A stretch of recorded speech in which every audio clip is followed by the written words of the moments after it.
días. ¿Cómo están todos en casa? Esperando que se encuentren bien. Antes de pasar a la palabra, ahí les pido a todos que reúnan a toda la gente, a todos los miembros de la casa, todos con sus Biblias, sus cuadernos, bien receptivos a lo que Dios quiere hablarnos esta mañana. Quiero agradecerles, la verdad esta semana fue una semana de muchas sorpresas, de muchas cosas positivas.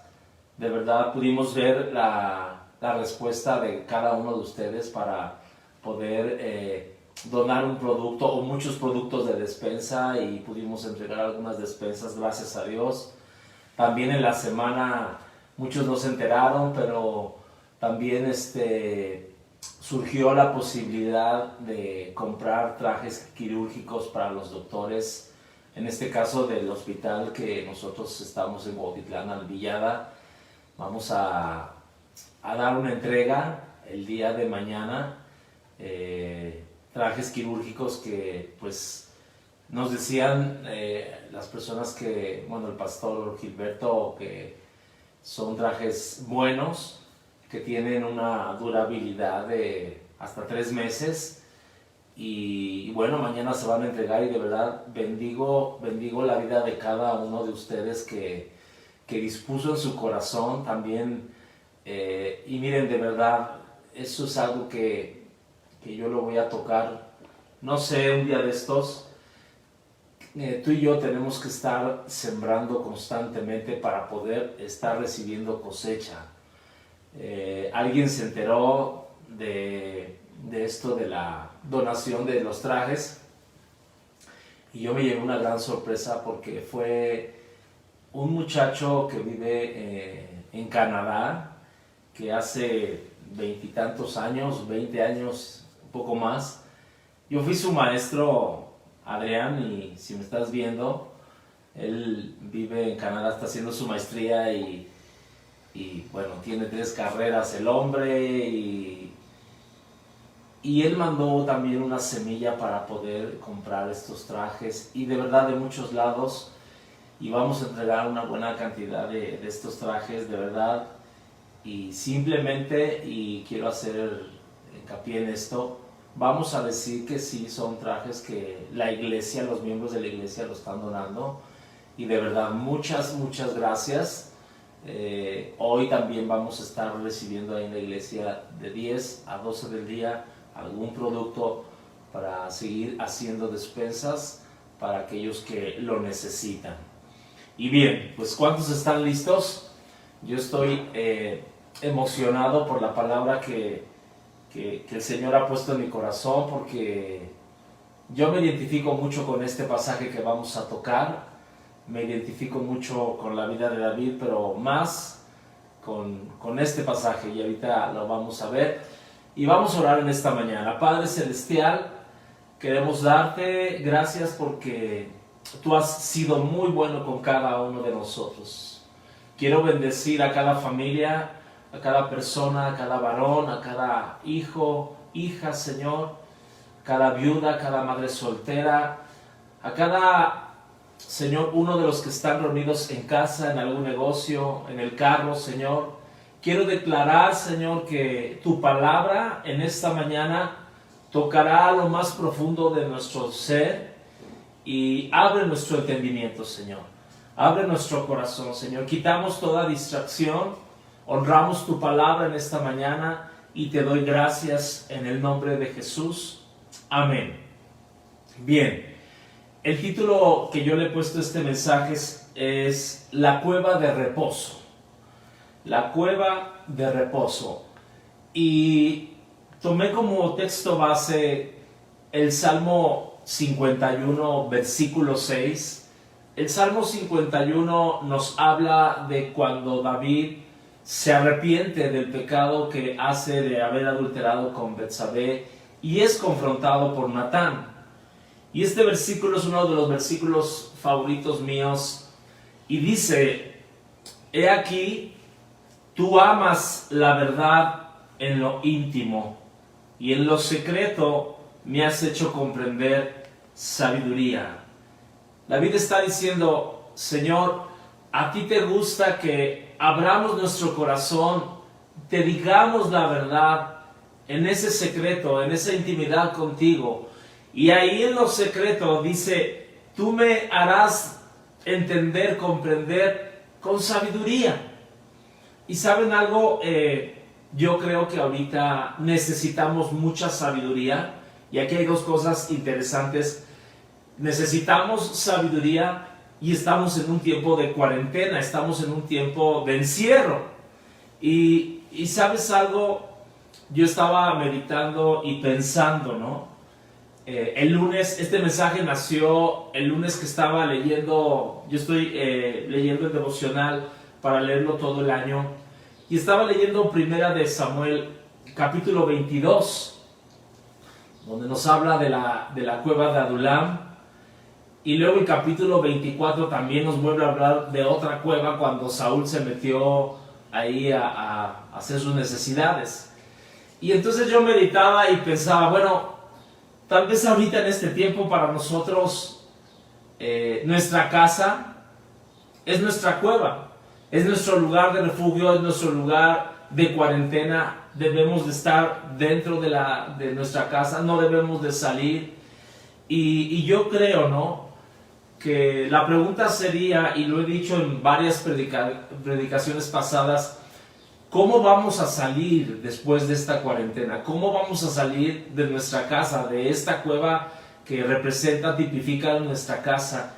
Y en verdad yo cuando estaba viendo ese pasaje de 1 Samuel 22 y el pasaje del siguiente 2 capítulos adelante, y hablaba de cueva y cueva y cueva, y entonces me puse a investigar en la Biblia todos aquellos personajes que en algún momento estuvieron en una cueva. Y entonces el Señor me decía, el problema no es entrar en la cueva, el problema es cómo vamos a salir de esa cueva. Pero David aquí en el Salmo 51, verso 6 dice, en lo íntimo. Tú conoces y amas la verdad en lo íntimo. En otras palabras, Dios quiere que tú y yo abramos nuestro corazón, y en un momento te voy a dar la definición de cueva en el hebreo. Entonces, hubo muchos factores para que yo hiciera este mensaje, pero a veces me gusta explicar por qué. Por ejemplo, el día miércoles Mario compartía en el devocional con los jóvenes sobre Lázaro, Juan 11, y él decía de que Lázaro estaba en esa cueva, en ese sepulcro, y que Dios quería traer una resurrección a los sueños de los jóvenes, ¿no? Y luego también el día miércoles en la reunión de damas yo estaba viendo los comentarios y una mujer escribió y dijo que en este encierro Dios saque lo mejor de nosotros. Entonces yo creo que Dios quiere hacer cosas grandes en nuestras vidas, y quiero que te ubiques. Tu casa en este momento es tu cueva, es tu lugar de protección, es tu lugar de refugio. Y voy a dar dos ejemplos rápidos de gente que en algún momento se metió a una cueva y cómo salieron. Por ejemplo, Génesis capítulo 19, tú lo puedes ver en la Biblia, dice la escritura, está hablando de Lot. Conocemos la historia de Lot, que Lot se separa de Abraham, escoge ir a la ciudad del Edén, dice que era un huerto de riego, un huerto hermoso que estaba colindando con Sodoma. Finalmente Lot vive en Sodoma, toma las costumbres de Sodoma, viene el juicio de Sodoma sobre ese lugar, y dice la Biblia que Dios manda 2 ángeles para sacar a la familia de Lot de Sodoma. Salen y bueno, conocemos la historia que la esposa de Lot, al voltear a ese lugar, se convierte en una estatua de sal. Finalmente dice la Biblia ahí en el verso 30 que entraron a una cueva y habitaron en esa cueva.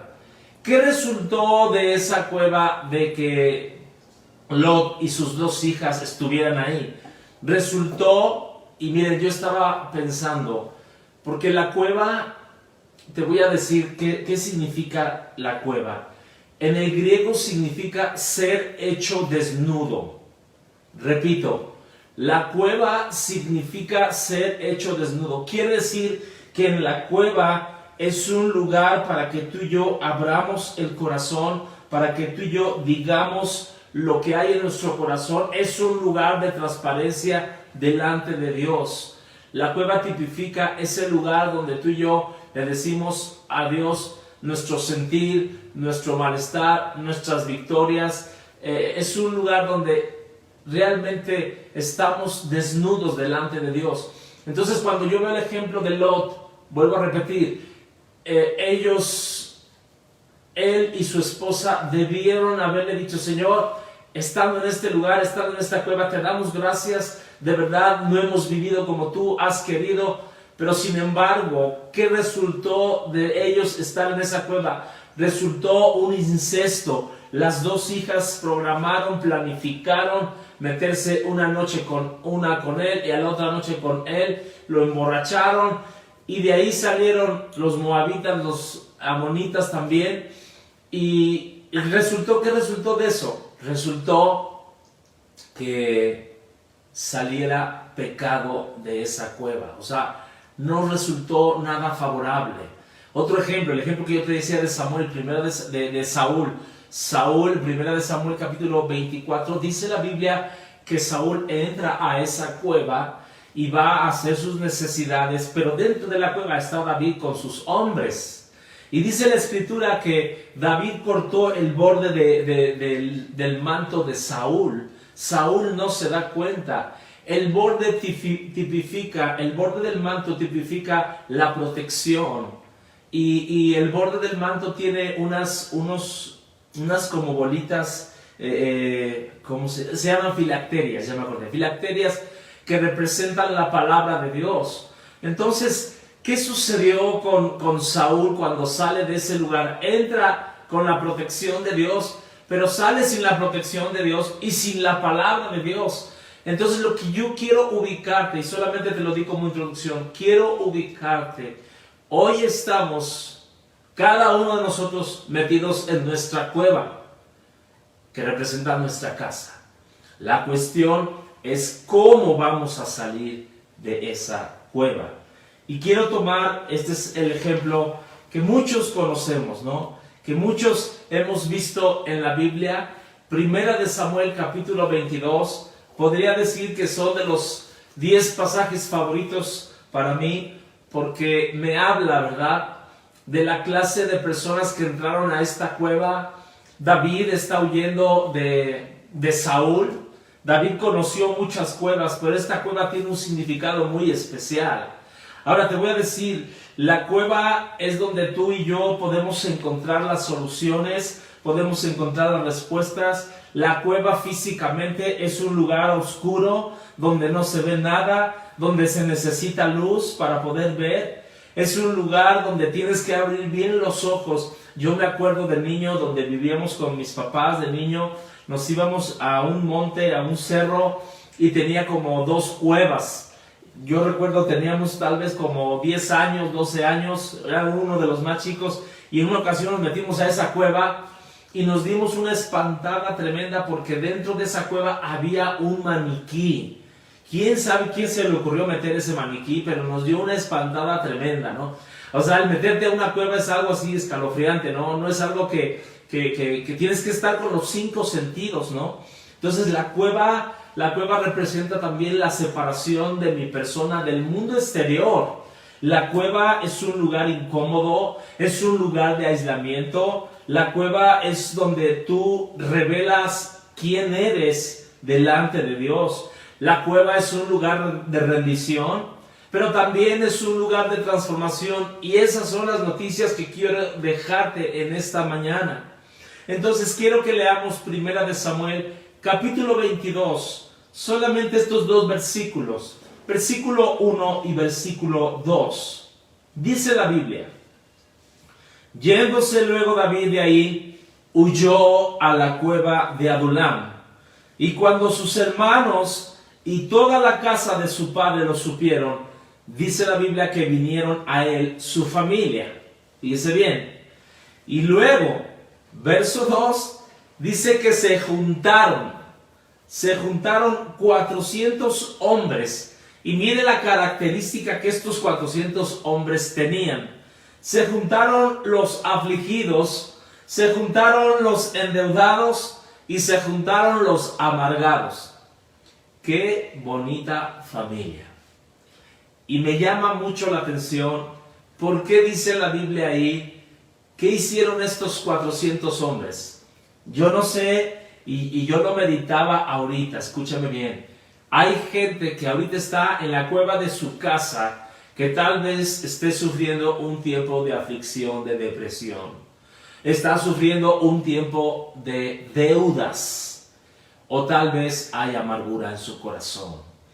Y escuchen, y la pregunta se las voy a hacer de esta manera. Dice ahí la Biblia que estos 400 hombres, ¿verdad? No era lo mejor de la sociedad, era, yo creo, lo peor de la sociedad, como dicen Corintios, ¿no? Lo necio, lo menospreciado, lo vil. Esa clase de hombres entraron a esa cueva con David.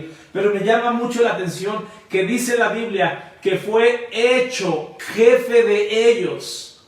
¿Por qué tomaron a David como jefe? ¿Por qué les dio una autoridad sobre de ellos? Al final lo vas a entender, lo voy a explicar.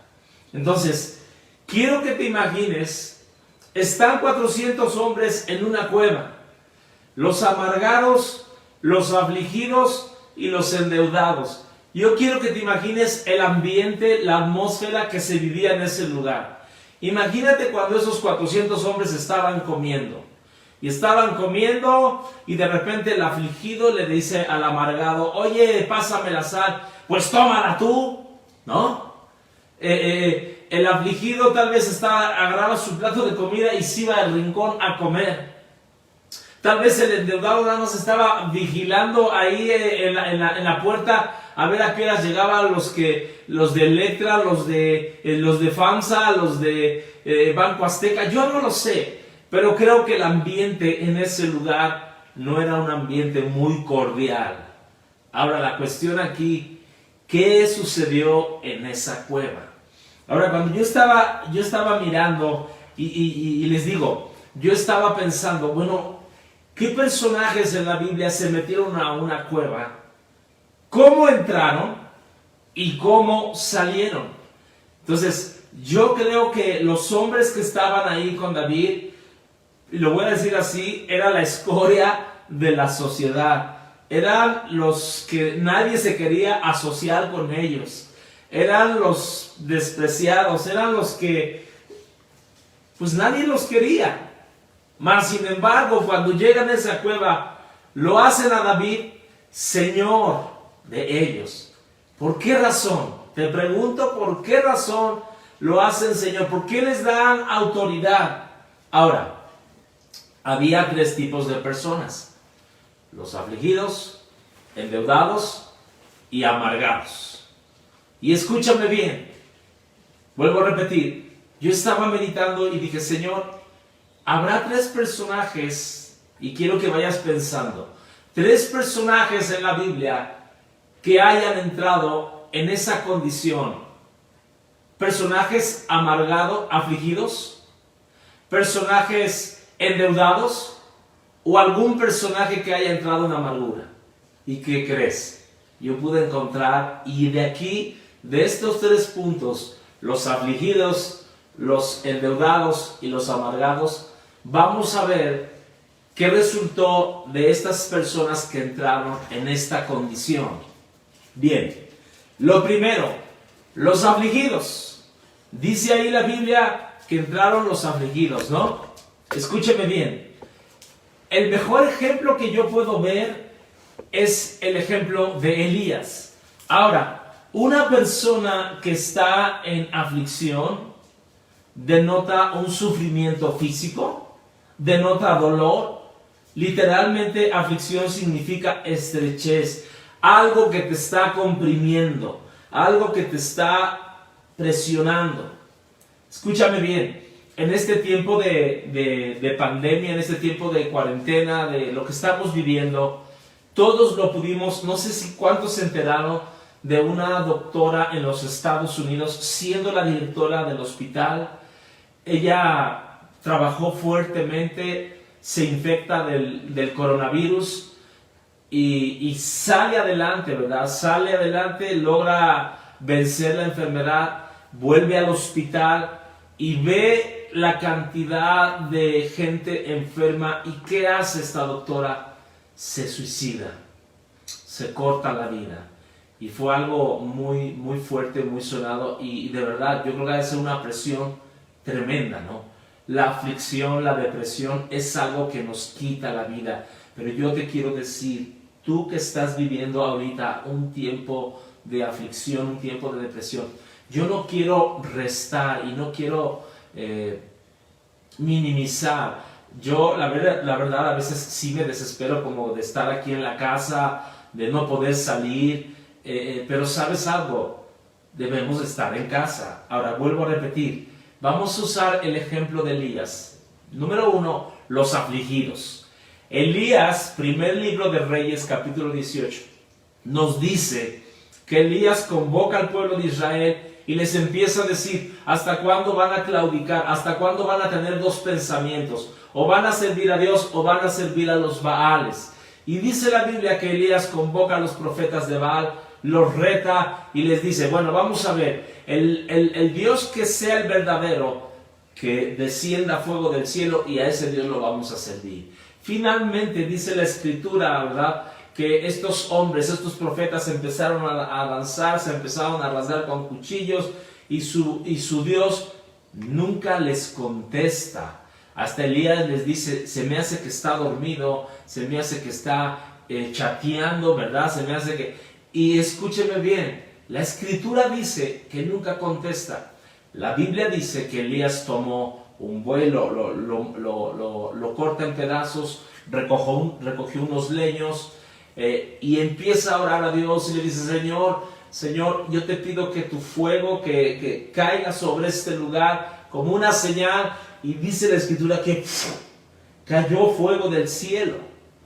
Y dice la Biblia que estaban ahí en el Monte Carmelo y agarró, descendió, mató a los 450 profetas de Baal, los degolla.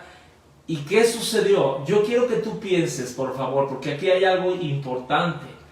Viene un cansancio físico, espiritual y emocional en la vida de Elías. ¿Qué sucede cuando les corta la cabeza? Dice que baja de ese lugar, ¿verdad? Y entonces la Biblia nos dice que Jezabel, la esposa de Acab, se entera de que lo quiere matar. ¿Qué hace Elías? Después de que degolla estos 450 hombres, él sale huyendo. Y la Biblia dice que salió corriendo del Monte Carmelo a Jezreel. Fíjese, son 40 kilómetros corriendo. Llega a Jezreel, se entera que Jezabel lo quiere matar. Y dice la Biblia que de Jezreel a Beerseba, a donde se fue él, son 179 kilómetros, que representa un día completo. Y lo dice la Escritura que era un día de camino. Ya había recorrido 39 kilómetros. Y luego 179 kilómetros al día siguiente, él llegó exhausto, él llegó completamente deprimido. Y dice la Escritura, ahí en Primera de Reyes, capítulo 19, verso 4, que él se metió a esa cueva. ¿Y sabes cuál fue su oración? No fue, Señor, te doy gracias por lo que hiciste hace 48 horas. No, él le dijo a Dios, Señor, quítame la vida, porque soy el único que he quedado, soy el único que te busca. Y mira, tú y yo podemos tener una actitud de víctimas, una actitud, la aflicción, la depresión nos quita nuestra identidad como hijos de Dios. Y dice la Escritura, ¿verdad?, que Dios no lo dejó. Dice que un día, estando en la cueva, llegó el servicio de cuarto, un ángel le trajo una torta, le dijo, come y descansa. Comió esa torta, yo creo que era una torta cubana, se la comió, descansó, volvió a dormir y al otro día nuevamente otro ángel le vuelve a dar su desayuno y le dice las siguientes palabras: Elías, levántate porque largo camino te resta. Yo te voy a decir algo, cuando tú y yo estamos en una aflicción, muchas veces queremos que nuestros días se acorten. Quisiéramos ya estar en la presencia de Dios, quisiéramos... Ahora, aquí hay algo tremendo. 48 horas antes, él había visto la gloria de Dios, había visto descender fuego del cielo, y aquí está en una cueva pidiéndole a Dios que le quite la vida. Y si usted ve conmigo, dice ahí, en el verso 9, Primera de Reyes 19:9, dice, ahí entró en la cueva y pasó en la noche en esa cueva, y he aquí, vino una palabra del Señor que le dijo, le pregunta a Dios, Elías, ¿qué haces aquí? Y tú y yo, Dios nos está preguntando en este momento de aflicción, ¿qué estás haciendo ahí deprimido, afligido? Todos aquí estamos ahorita en casa, en nuestra cueva, por causa de la pandemia, por causa de obedecer la orden del gobierno. Y Dios le está diciendo a Elías, Elías, ¿qué haces aquí?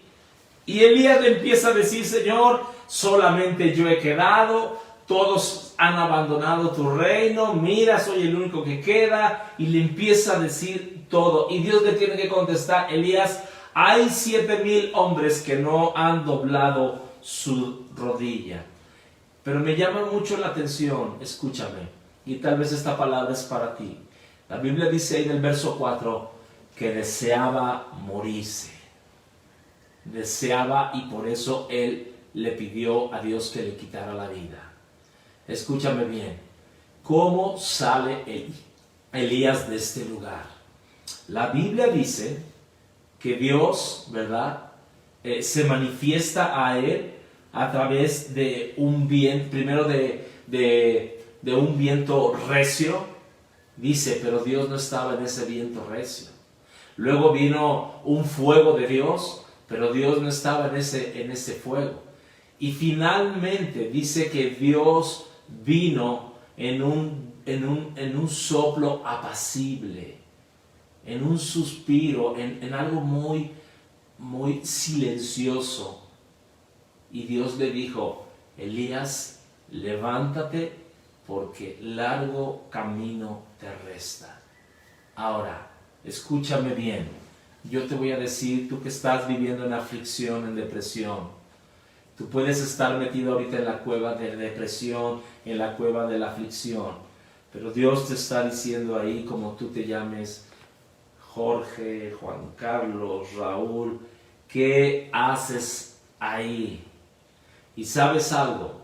Dios le dijo a Elías, mira Elías, todavía tienes mucha chamba que hacer. Todavía no termino lo que yo empecé contigo. Todavía tienes que ir a ungir al rey de Siria, Hazael. Todavía tienes que ungir al rey de Israel, Jehú. Y todavía tienes que ir a orar por aquel que va a ser tu sustituto. ¿Y sabes algo? ¿Cuál es la enseñanza de este primer punto? Es que tenemos todavía largo camino. Escúchame bien. La cuestión aquí es cómo vamos a salir de esa cueva. Debemos de salir, que aquello que hemos dejado inconcluso lo terminemos. ¿Cuánta gente ha dejado cosas, verdad? Y ahorita las han dejado, le han puesto una pausa porque no pueden salir, porque no pueden hacer esto, porque no pueden hacer aquello. Pero yo te voy a decir algo. Elías salió de ese lugar y que terminó lo que tenía que hacer.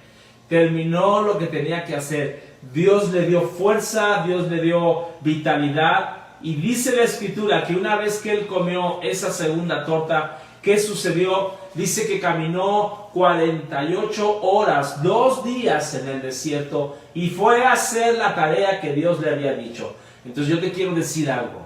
La primer cueva es la cueva de la aflicción, la cueva de la depresión.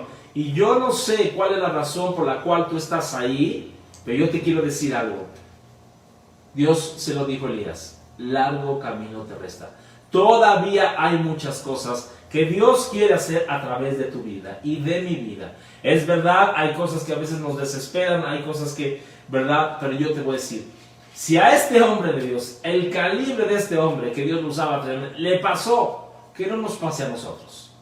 Entonces, la primera cueva fue aquella cueva de los afligidos.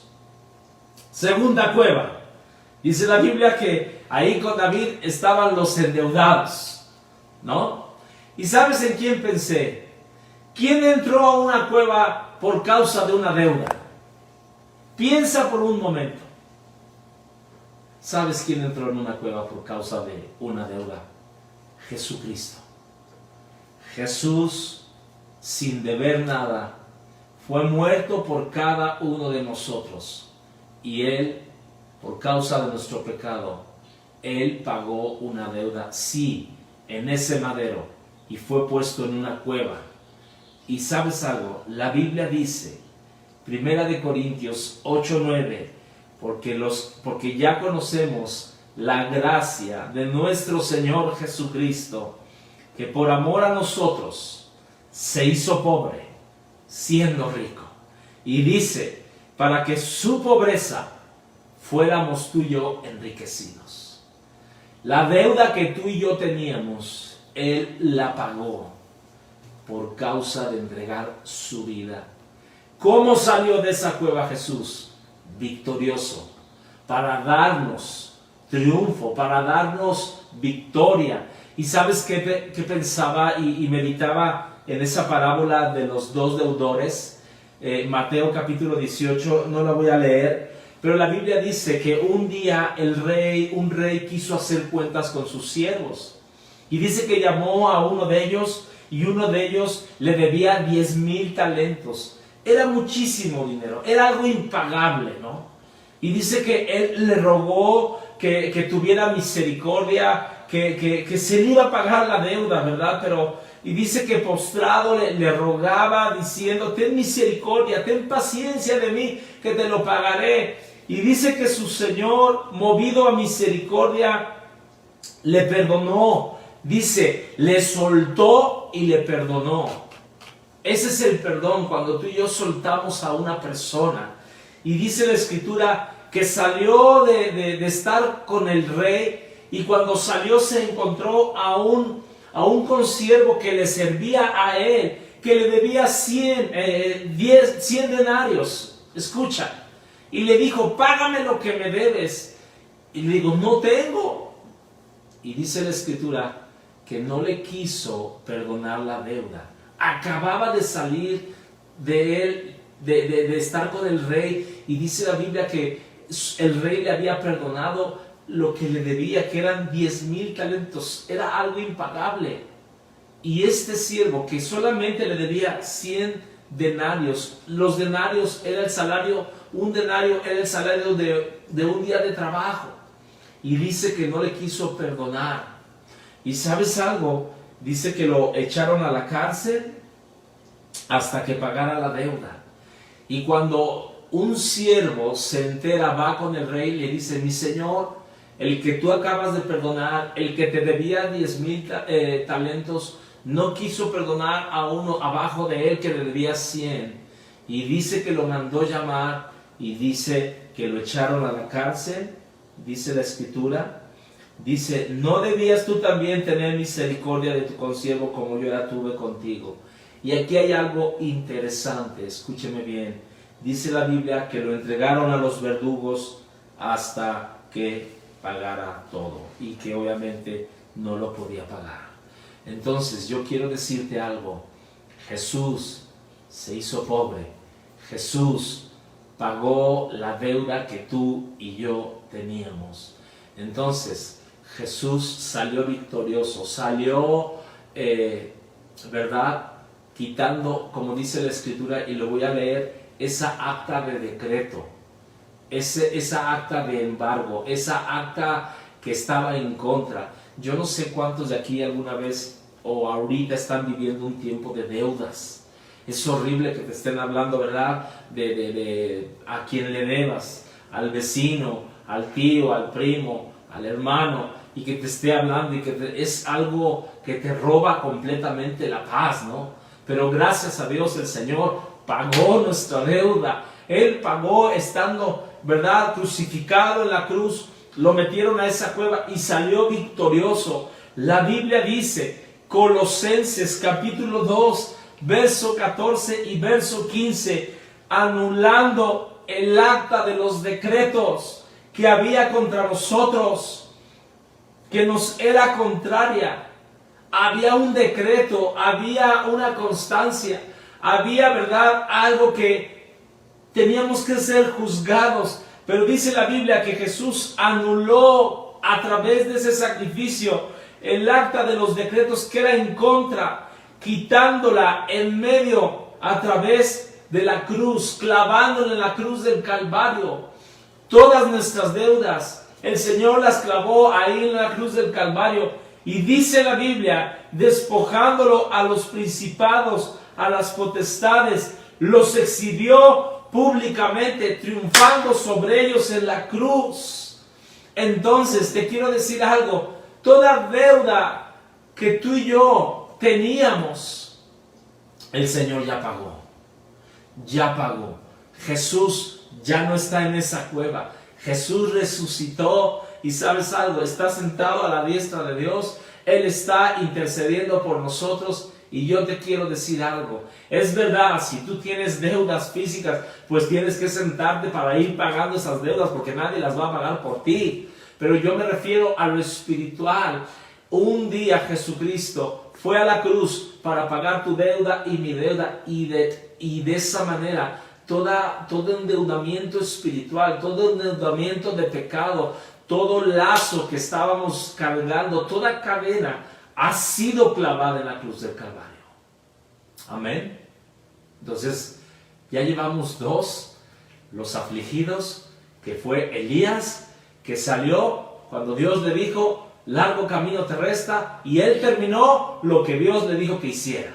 Jesús terminó también lo que el Padre le había dicho que hiciera, y nos dio libertad a través de su sacrificio en la cruz, y quitó toda acta de decreto en contra de nosotros. ¿Cuántos pueden decirle, gloria a Dios, gracias Señor, porque tú lo hiciste por mí? Vamos al tercer grupo, que son los amargados. Los amargados. No quiero que levantes la mano ahí en tu casa, pero escúchame bien. ¿Quién estuvo en una cueva que estuvo amargado? Piénsalo. Te voy a decir quién. Sansón. Sansón, Sansón está en el libro de Jueces capítulo 15. Sansón fue un milagro de Dios. La madre de Sansón era estéril. Dios le habla a ella que va a tener un hijo, que va a ser nazareo, que va a servir a Dios, que nunca se debe de cortar el pelo, que va a ser apartado para Dios. Él tenía un llamado de Dios. Sansón no obedeció lo que Dios tenía para él. Dice la Biblia en el capítulo 15 que Sansón tomó a una mujer que no era judía, que era filistea, toma a una mujer por esposa, y dice la escritura, ¿verdad?, que pasaron algunos días, y dice la Biblia que Sansón en Jueces capítulo 15 regresó un día ahí a la casa donde estaba su esposa y estaba su suegro. Y dice que llevó, ¿verdad?, un cabrito, se lo iba a guisar, se lo iba a cocinar a su esposa. Dice que iban a subir al aposento, iban a disfrutar. Y cuando llega ahí, ve al suegro y le dice al suegro, ¿qué crees, Sansón? Como vi que tú no regresabas, y dice la escritura, como yo sabía que repudiabas a mi hija, se la entregué al compañero. Y ya no vive aquí. Y ¿sabes qué? Haz lo que quieras. ¿Qué dice la escritura que hizo Sansón? Dice que Sansón cazó 300 zorras. Y dice que tenía antorchas, teas. Y dice que amarró de 2 en 2 de la cola de las zorras. Y en cada par de zorras amarró una antorcha. Y fue a los sembradíos de los filisteos, que era un tiempo de cosecha. y aventó las antorchas encendidas con las 300 zorras, y dice que hubo gran quemazón. Toda la cosecha de los filisteos se quedó en ruinas, se perdió. ¿Qué hizo Sansón? Sansón se va y se esconde en una cueva. Dice ahí en el versículo 8, luego atacó a los filisteos lleno de furia, mató a muchos de ellos y se fue a vivir en una cueva, en la cueva de Etam, en la roca de Etam. Etam significa límite. Te voy a decir algo, Dios le estaba dando un límite a Sansón para que se arrepintiera. Era un tiempo donde él tenía que reflexionar, donde él tenía que realmente arrepentirse, donde en esa cueva debía de decirle: Señor, perdón, he hecho mi voluntad, estoy en el límite, estoy en el punto máximo, te pido que me perdones, te pido que me des una oportunidad de regresar a ese llamado que tú has puesto en mi vida, porque dice ahí la Biblia que habitó, o sea, hizo muchos días estuvo ahí en esa cueva. La escritura dice que un día llegaron sus hermanos, ¿verdad?, de Judá, llegaron ahí estos hombres y le dijeron: ¿sabes qué? Los filisteos te están buscando y nosotros hemos venido para entregarte, no te vamos a matar, no te vamos a hacer nada, pero los filisteos te vamos a entregar a ellos. Y dice la escritura que lo amarraron con cuerdas nuevas. Escucha lo que te voy a decir. Lo amarraron con cuerdas nuevas, lo sacan de la cueva. ¿Y qué sucedió? Lo llevan con los filisteos. Cuando llegan con los filisteos, dice la escritura, escúchame bien, dice la escritura en el verso 14, y el Espíritu de Dios, el Espíritu del Señor, vino sobre Sansón y rompió las cuerdas y las ataduras se cayeron en sus manos. Escúchame bien. Todavía estando en la cueva, en el límite, acuérdate, Etam significa límite.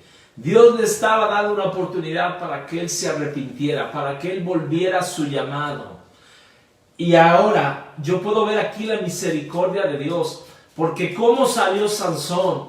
Salió de la misma manera como entró. Él venía de un trasfondo, de un problema familiar donde le habían quitado a la esposa, el suegro. La Biblia dice que asesinaron los filisteos al padre y asesinaron a la esposa de Sansón. Y dice la Biblia que él entró a esa cueva. Era un tiempo donde él podía confrontarse con el Señor, era un tiempo donde él podía arrepentirse, pero no. Y aun cuando el Espíritu Santo vino y desató esas cuerdas, yo no sé cuál es la cuerda que tú tienes, cuál es la amargura que está en tu corazón. La Biblia lo dice, ¿no? En Hebreos 12:15, que miremos bien, que no dejemos que ninguna raíz de amargura entre en nuestro corazón, porque tú y yo podemos dejar de alcanzar la gracia de Dios, que brotando una raíz de amargura nos estorbe y podamos contaminar a otros. ¿Sabes algo? La amargura nos impide alcanzar la gracia de Dios. La amargura pone un abismo entre Dios y los hombres. La amargura, te voy a decir qué significa. Amargura significa estorbo, significa veneno, significa, recordarás a Noemí, cuando Noemí en el libro de Ruth dice: yo me fui llena. Noemí significa dulzura. Dice: pero ahora yo regreso vacía. ¿Y qué dijo? Ya no me llamen Noemí, llámenme Mara, que significa amargura. Entonces, ¿qué sucedió con Sansón? Sansón sale de esa cueva, viene el Espíritu Santo sobre él, rompe esas cuerdas y lejos de tal vez de salir corriendo, él dice que agarró una quijada de buey y mató a 6,000 hombres en ese momento. Entonces, realmente Sansón, como entró, salió de esa cueva. No hubo ningún cambio en él. Ahora, voy terminando el mensaje. Esto es lo más importante que quiero que tú y yo nos llevemos. Yo empecé diciéndote, y empecé con el Salmo 51:6, y lo quiero volver a leer. Tú amas la verdad en lo íntimo, y en lo secreto me has hecho comprender sabiduría. Escucha, Dios quiere que tú y yo en esa cueva abramos el corazón. Dios quiere restaurarnos. Dios quiere que nos desnudemos. Dios quiere que seamos transparentes con Él. Ahora, yo empecé con una pregunta. ¿Por qué razón en 1 de Samuel capítulo 22, verso 2, dice que los afligidos, amargados y endeudados hicieron a David rey de ellos, señor de ellos? ¿Por qué razón? Yo te voy a decir algo, y aquí está la razón. La razón viene aquí en el Salmo 142. Este salmo fue escrito, si tú tienes ahí tu Biblia, en el encabezado dice, Salmo escrito por David en la cueva de Adulam. David escribió este Salmo 142.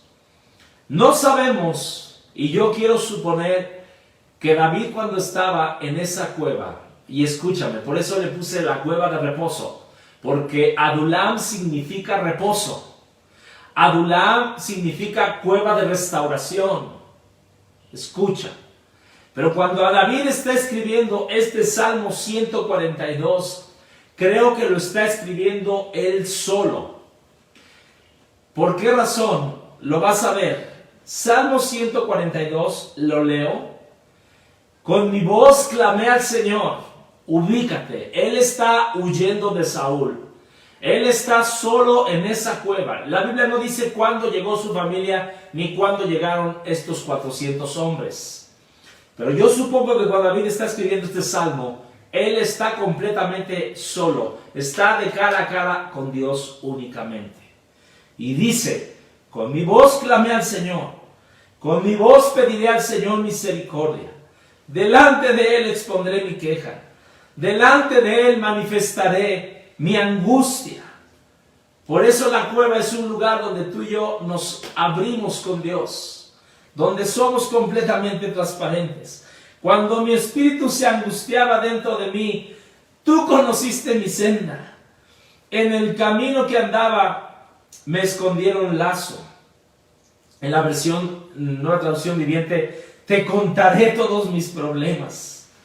Dice la Biblia, verso 4, mira a mi diestra y observa, no hay nadie quien quiera conocer, no hay nadie que me quiera hacer algo, que me quiera ayudar. En la versión nueva traducción viviente, busco a alguien que me quiera ayudar, pero nadie se le ocurre hacer algo por mí. Luego dice, verso 5, tú eres el lugar de mi refugio. Esta cueva, Señor, es mi lugar de refugio, es mi lugar de transparencia, es mi lugar de confrontación, pero es mi lugar de restauración. Dice, tú eres mi lugar de refugio, verso 5.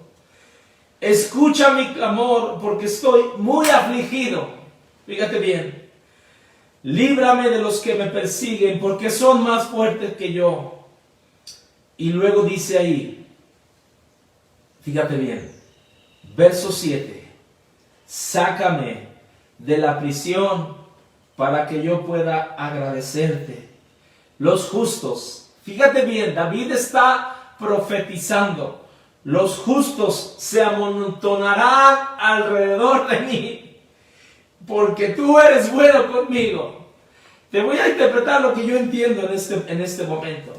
David le está diciendo, Señor, tú sabes que tengo una deuda con Saúl que no sé cuál es, pero me quiere matar. Tú sabes que hay una aflicción en mi corazón, lo dice el verso 6, pero dice aquí, sácame de esta prisión. Lo leímos hace un momento. La amargura, cuando tú y yo no perdonamos, Dice que los verdugos lo metieron a la prisión y lo atormentaron. Escucha bien eso. Lo atormentaron y David está diciendo, sácame de esa prisión. Y luego dice, para yo poderte agradecer. Y dice en el verso 7, los justos, él estaba profetizando. No tan solamente que iban a venir estos 400 hombres afligidos, endeudados y amargados. Iban a venir y él a través del Espíritu Santo los iba a convertir en hombres justos. Porque dice, los justos se amontonarán alrededor de mí porque tú eres bueno conmigo. ¡Wow! Yo me emociono. No sé tú.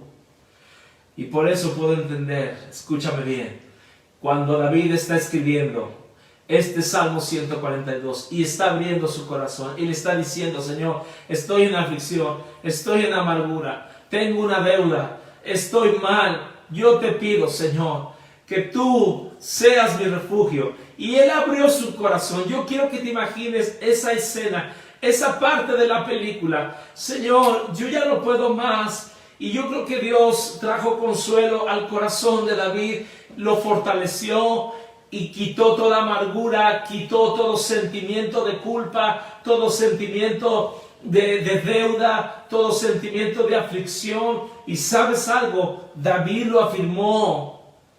Y todavía Jesús no había muerto en la cruz del Calvario, pero ¿sabes algo? Toda acta de decreto en contra de David fue quitada, fue abolida. Y termino con esto, escúchame bien. Años más tarde, cuando David está diciendo, esos justos me rodearán, David estaba diciendo sin saberlo, que esos 400 hombres se iban a convertir en los valientes de David. Y la Biblia dice en 2 de Samuel capítulo 23, habla de la lista de todos los valientes de David, habla de Abino, habla de José, habla de Elazar, habla de Sama que defendió el campo de lentejas. Pero quiero enfatizar el verso 13 y el verso 17. Escúchame bien, y estoy leyendo la Nueva Traducción Viviente. 2 de Samuel, verso 23, capítulo 23, verso 13, dice, cierta vez durante la cosecha, cuando David estaba en la cueva de Adulam, David aquí ya es rey, han pasado tal vez 25, 30 años, ya son los últimos años de David, escúchame bien, pero dice la Biblia que estaba en la cueva de Adulam, fíjate, yo creo que esa cueva le trajo muchos recuerdos cuando él estaba huyendo de Saúl. Y dice aquí el panorama cambia completamente de lo que él había vivido en esa cueva unos años atrás. Y dice, el ejército filisteo estaba acampando en Refaim. Y miren lo que dice, los tres que formaban parte de los 30, un grupo selecto entre los hombres de guerra de David. Dice la Biblia que descendieron ahí al campamento de los filisteos, ¿verdad? Porque David decía que tenía sed y quería agua. Y dice que estos tres arriesgaron su vida y fueron y le trajeron agua a David. Y dijo David, ¿cómo voy a tomar yo de esa agua si ustedes han arriesgado su vida? ¿Y sabes cuál es la enseñanza que Dios me dio? O sea, no tan solamente estos hombres afligidos, amargados y endeudados salieron transformados. Fueron los valientes de David. Pero dice ahí en el verso 17, escucha, estos son ejemplos de las hazañas de los tres. Fíjate bien, de los tres. ¿Qué quiero decir con todo este mensaje? Escúchame bien. Cuando David está escribiendo el Salmo 142, está abriendo su corazón, se está haciendo desnudo delante de Dios. Dios lo restaura. Y una vez que lo restaura, entonces vienen estos 400 afligidos, amargados, endeudados. Y Dios hace el mismo milagro en la vida de ellos. Y esos hombres se convierten en los valientes de David. Y otra cosa que Dios me enseñó, escúchame bien. La Biblia dice que eran 400. Fíjate, y aquí hay niveles de transformación, niveles de valentía. Escucha. Porque 400 fueron los 400 valientes de David que fueron transformados. Pero la Biblia dice aquí en el verso 13 que había 3. 3 que eran muy valientes, que hacían hazañas tremendas, 3 de 30, de 400. Entonces, a lo que quiero llegar, hay 3 niveles de transformación en nuestras vidas. Podemos ser de esos 400 que somos transformados, que qué bendición.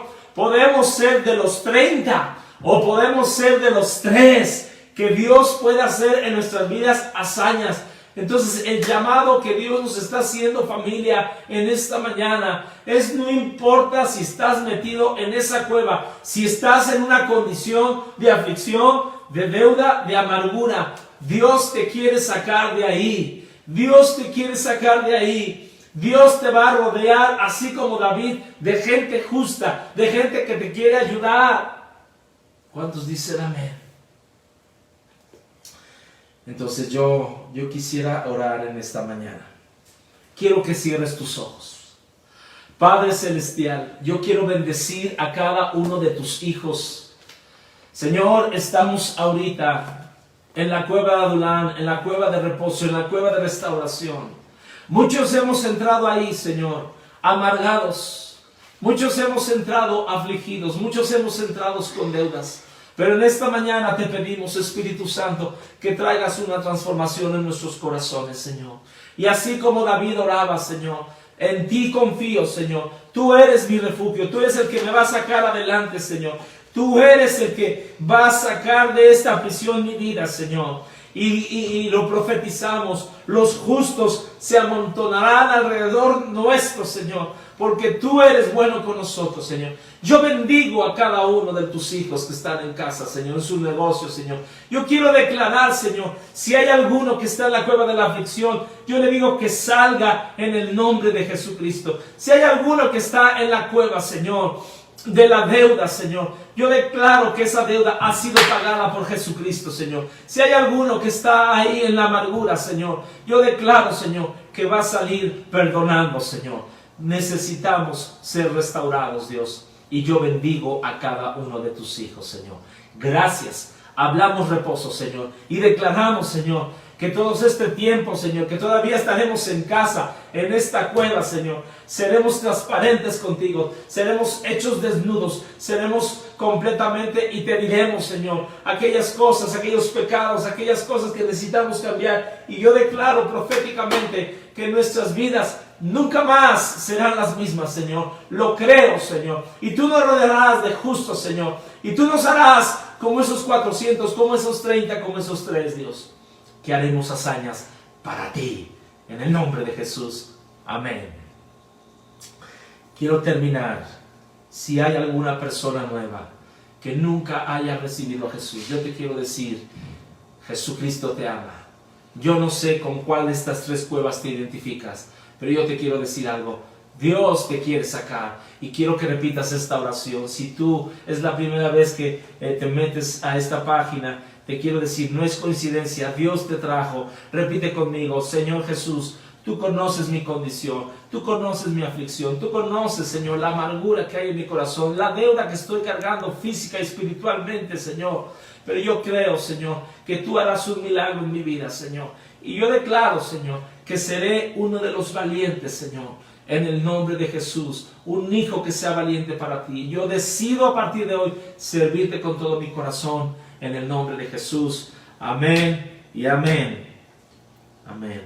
Bueno, pues no me resta más que decirles, familia, que ahorita de 10 a 12 vamos a estar recibiendo todavía víveres para aquellas personas que podemos darles una despensa. Si tú puedes salir de casa e ir, no te tienes que bajar del carro, simplemente habrá personas ahí con tapabocas, con guantes y todo muy seguro para poder entregar 1 kilo de arroz, 1 kilo de frijol, lo que Dios ponga en tu corazón. Que Dios me los bendiga grandemente. Les extraño, les amo y les mando un fuerte abrazo. Dios les bendiga. Amén.